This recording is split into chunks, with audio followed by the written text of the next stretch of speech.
Ladies and gentlemen, welcome back to the channel. Today we're going to be discussing the AimPoint COA. We're going to talk about all things COA, compare it to all of the other dots that you see here on the table in front of you, as well as talk about some other dots that are behind me mounted up on some LPVOs and MPVOs. But the COA in general aim to resolve the mounting issue for micro red dots. Micro red dots originally started out for shotguns, things like that. And then they were adapted to be put and screwed onto the slide of a handgun. And then things like this occur, right? Whether it's direct mill, whether it's MOS, or another mounting system like the Echelon has, so on and so forth. You're taking a optic that was meant for another design, another purpose, and you're retrofitting it to a slide of a pistol. Now the COA resolved that issue. It creates a specific A-cut design with a shoe, a lip. It's super smart, to be honest with you, as far as the design goes. I really like the way it's designed, and it does make me feel a little bit more certain about the mounting and the stability of it. It does still rely on 2 screws staying tight in order to maintain 0 and to hold its rigidity. So same problems that you would have on something like an RMR. If the screws walk loose, as you notice, my screws are witness marked. If the screws walk loose, then it doesn't matter how strong the recoil bosses are because the optic's just going to fly off the top. So this still has that weakness, but witness mark them, properly torque them. I'm not going to take this off to show you the cut because these are from the factory mounted, and I want to see and make sure that these hold 0 and actually hold their tightness and for how long and if they start to back out or not. However, again, I don't see it as a huge issue. Now, that's what the AimPoint sought to, in my opinion, resolve. Now, how does it actually compare? Because that is a condition, a mounting system that only really helps you if you are Sage Dynamic racking this thing off a brick wall, because as we've seen from years and years of use and service, whether in the line of duty or recreational arena for competition shooters, these screw mounted options have never really had an issue unless the screws walk loose, from what I've seen. Again, I'm not Sage Dynamics dropping these from shoulder height or racking these off of the front of a brick house for 20 minutes to see if it holds 0. I love those tests, by the way. I'm not talking crap on Sage Dynamics. I just don't feel like doing that to my stuff. And in my opinion, it's not really super realistic for my use case. So anyhow, with that being said, how does it actually compare? What's the window size like? What's the battery life like? What's the brightness levels like? Is there any tint to it? Is there any fisheye? All of that we're going to talk about, and I'm going to show you guys all these different optics. Starting from left to right, let's just go over the ones in front of us really quickly. AimPoint COA, the Trijicon SRO, EOTech eFlex, the Trijicon RMR Type 2, Trijicon RCR, another AimPoint COA here on the Echelon. We have a Holosun 508T. This is a very old version before they went to the square top. That is the titanium Holosun with a green dot. That's how old that is, back when I was shooting green dots. And then the Holosun EPS carry here on the Springfield Hellcat Pro Comp. And finally, behind me, there are also a Steiner MPS, a Holosun 509T enclosed dot, as well as a Burris enclosed dot that are all mounted up on some MPVOs behind me. So I have experience with all of these optics. So should you take my opinion seriously?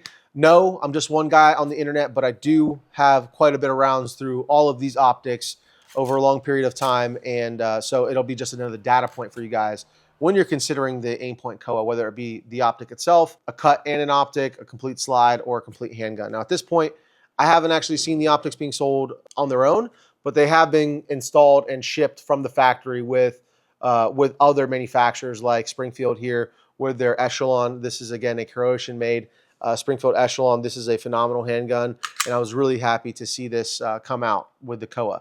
So let's just talk about the 2 biggest advantages I see for the COA point blank that no one's really talking about, especially the first one, is the COA is the same size. There's just one size. There's no micro option and larger option.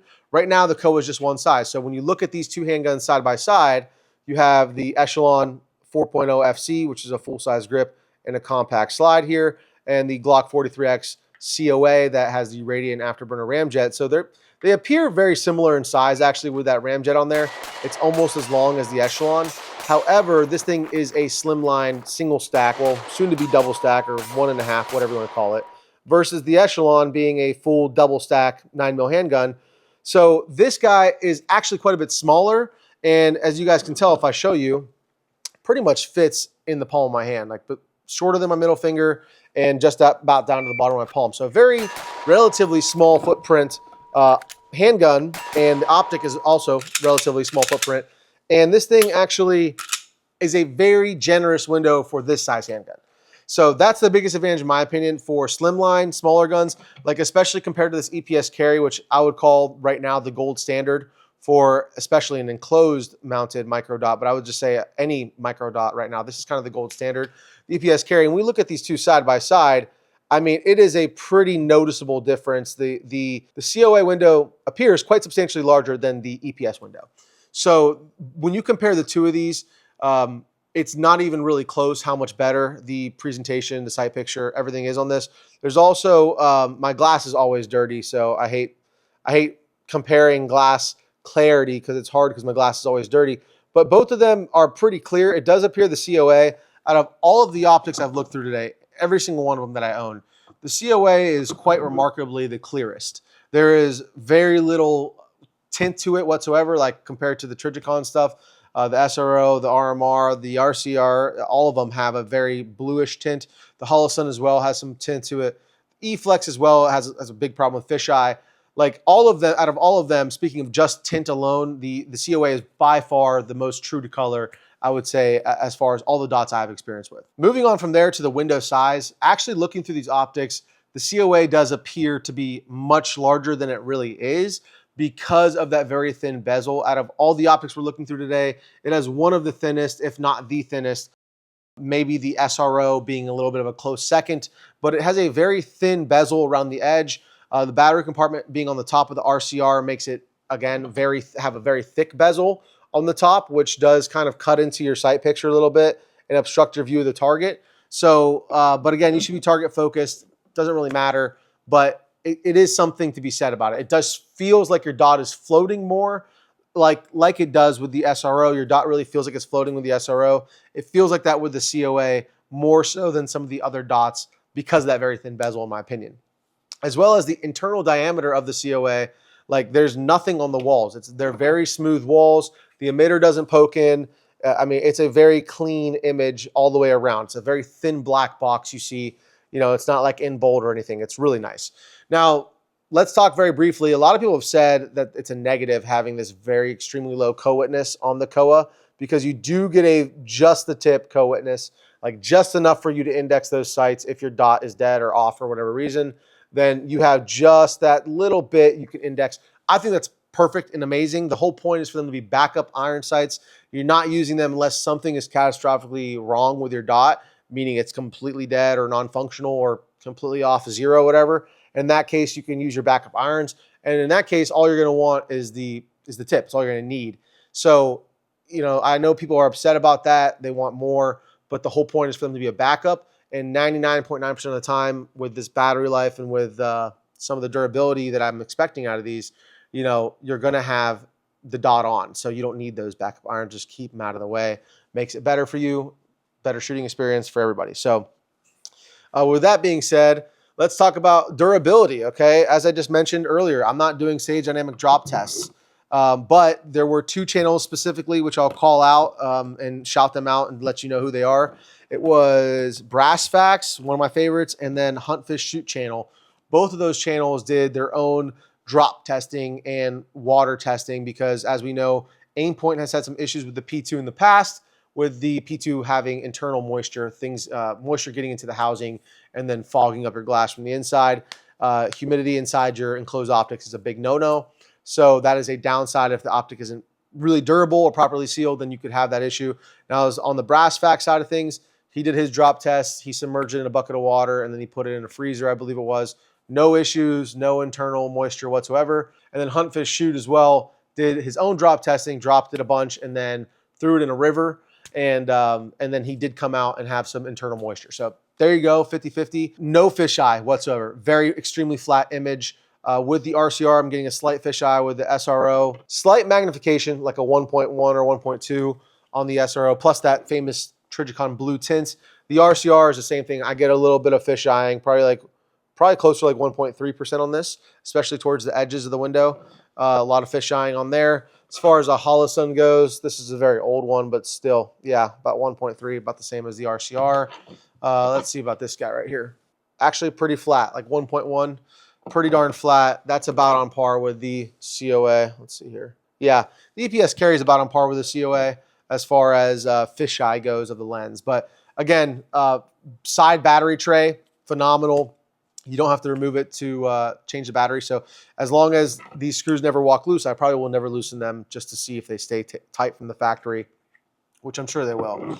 Now, moving on from there to what I believe is one of the other cool advantages of the COA that I don't see a lot of people talking about. Obviously, Brass covered it really well in his video, talking about the obvious benefits for law enforcement, for a department choosing a simple option already mounted up, ready to go as a complete system, one warranty, blah, blah, blah. It's a great thing for law enforcement. Now, it's another great thing from a civilian perspective as well for the average civilian. Now, as you see, every single one of my handguns in front of me, as well as the ones in the case, as well as some of the on top of some of my scopes as well, all are either have dots, are milled for dots, and they just don't have a dot because I don't have enough dots. Okay, so I'm a huge believer in shooting dots on handguns, and I have a lot of experience with different dots and different handguns. Honestly, out of all of these, my least favorite is probably the E-Flex. Sorry, EOTech, I love your holographics, but this is just really ain't it.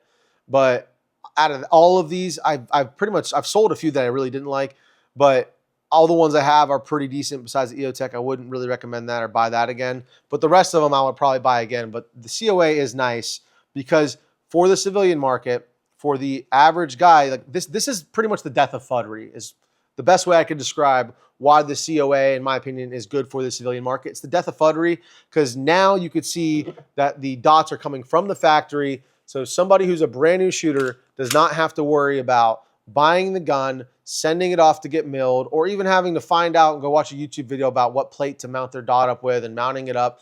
You buy it, it's ready from the factory. Both of my COAs were, zeroed enough for the range sessions I use them for. So I actually haven't touched or haven't zeroed these whatsoever. When I got them out of the box, I lined them up with my absolutely sliver of a co-witness, and they lined up perfectly. And so I figured, hey, these must be sighted from the factory. I'm sure they are because they mount up using the rear sight, and they probably have a factory setting for the dots themselves, potentially. You might need to adjust yours. I'm not really sure.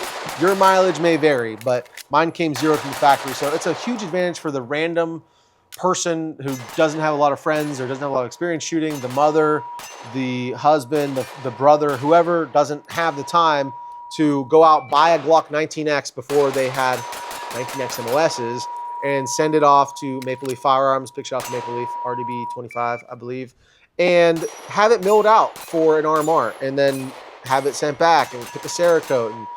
And not everyone's gonna want to do that, okay? And yeah, it was fun. Like I believe that's part of the journey, part of the fun, right? Like building an AR-15. Like it's not even really about the gun; it's about the build itself. And so, but not everybody's like that. Not everybody's autistic about firearms like we are. So it's very nice to get people, especially it's great for when departments do it and this and that, but I'm a citizen. I love police and I'm all for that. But like, I'm more concerned with people, my brothers, my sisters, my cousins, my family, my friends, being able to have effectively the right equipment to shoot as effective as possible. The whole point is to put the bullets as fast as you can where you want them to go. Now, to that point, do you need to upgrade from the RMR, from the Holosun, from the SRO, from any of this shit to the COA? The answer is no. I bought this gun and I spent my own money on it because I needed a slim frame gun that was reliable for everyday carry, that I knew would work when I needed it to work. And so I went with the Glock naturally. That's where I lean as far as my preference goes for, an everyday carry or a reliable handgun that I trust. And it's even better that it came with a COA because I bought it like this. It was already zeroed, ready to go. I slapped the radium barrel in it, went out to the range, put the Streamlight TLR7 sub on here, magwell, went out to the range. It shot like a charm. From concealment, I was shooting this almost as fast as I was shooting the Echelon. I mean, it's incredible how good this gun is. My hand just fits on it. So for a gun like this, perfect. I bought this.